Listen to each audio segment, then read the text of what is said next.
ډاکټر صاحب ولسمشر محمد اشرف غني طالبانو ته ویلي ځان ته په کمه سترګه مه ګورئ، هر څه تاسو کولی شئ. ډاکټر صاحب ولسمشر محمد اشرف غني طالبانو ته یو ځل بیا ښه خبرې کړې دي او هغوی ته یې ډاډ ورکړی ده او روحیه یې هم ورکړې ده. ښاغلی ولسمشر محمد اشرف غني طالبانو ته ویلي هیڅ د نړۍ په قصه کې مه کیږئ او نه له نړۍ څخه تمه کوئ. پخپله قوي یئ، هر څه کولی شئ، ټول ولس مو د لاس لاندې دی، هیواد مو د لاس لاندې دی. ورشئ خپل د افغانانو غچ له پاکستان نه واخلئ. د خرابات ټي وي چینل درنو لیدونکو سلام، ستړي مه شئ، وخت مو بخیر. هیله لرم چې جوړ او روغ به یې. په سر کې یادونه کوم که خرابات ټي وي چینل مو نوي سبسکرایب کړی، په درنښت سره خرابات ټي وي چینل سبسکرایب کړئ.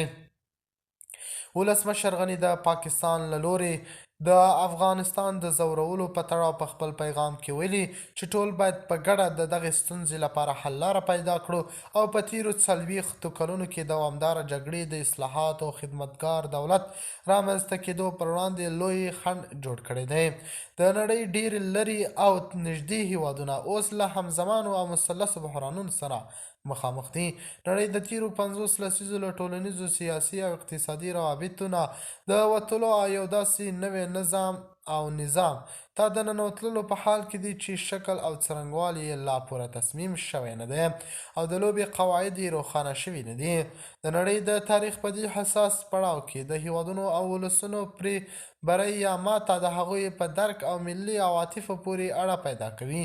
د ښاغلي غني په وینا هغوی چې ځانونه په خپله ویش او جلا کوي او خپل ستروالی او ارزښت قصداً ټیټوي له نورو عمیقو بحرانونو سره مخامخ کیږي او حتما به د خپلې لارې په موندلو او انتخابات کې اشتباه کوي. خو هغوی چې واقعیتونه درک کولی او د وضع او خامد لیدلي او پیژندلي او لاسونو سره یې ورکوي ولې او زړونه سره یې نږدې کولی شي د دې توان او امکان مومي چې بحرانونه به فرصتونه تبدیل کړي. د خرابات ټي وي چینل درنو لیدونکو دا و زموږ ته دې مهال چمتو کړی خبر. د الله په امان تر بیا خیر چارې.